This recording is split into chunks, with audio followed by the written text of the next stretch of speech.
this video, I'm going to introduce the Chinese weapon, the Dao. The Dao is a double-edged straight sword used one-handed.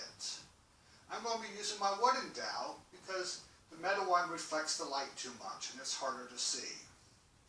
Now, even though I'm using the wooden one, I'm going to treat it like a live weapon, a very sharp weapon. It's very important to always treat your weapons like they're real, because you create good habits right from the beginning. So when I'm resting it against my skin, I'm always resting the flat of the blade against my skin, so that at no time today I just touch my skin.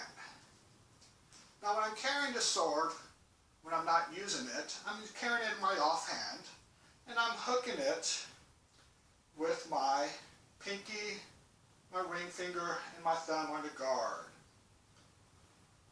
So the guard is there to protect your hand. So I'm carrying it and letting it straight up and down so that gravity pulls it down into my hand.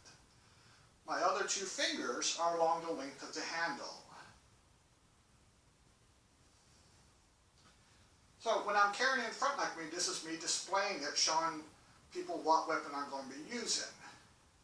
Generally when I'm carrying it from place to place and not using it, it'll be behind me. But I will still make sure it's flat against my skin with the flat of the blade. Now when I want to bring it into my hand, I'll bring my hand up, bring my other hand up, so that I can meet it into the heel of my hand, the palm of my hand. I want most of the pressure to be focused into the heel of my hand, that solid bone right there, and up through my first finger. The finger and the thumb, the first finger and thumb give you the control. So I want to hook it, press it against the heel of my hand, and grab it with my thumb and my pointing finger, and then the other fingers wrap around. It should end up being aligned with your forearm. The saber, the sword, should be straight with your forearm. This gives you control.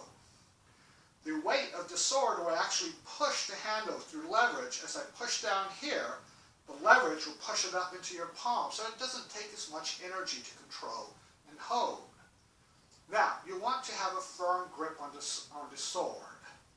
I don't want, when I grab and shake it, I don't want to feel like it's shake or loose in my hand. Makes it easy to lose control and get knocked out. I also want to avoid the death grip. If you have a death grip, you lose, again, it makes it harder to control the sword, and it's actually easier to knock out of your hand. So I want a firm grip with my hand.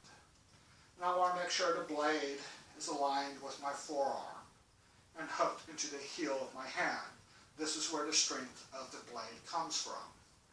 Now the Dao, the straight sword, is a very precise weapon. It's about slicing, cutting, and stabbing, mainly slicing and cutting. And you want to have lots of control. So the weight of the sword should be balanced more towards the handle.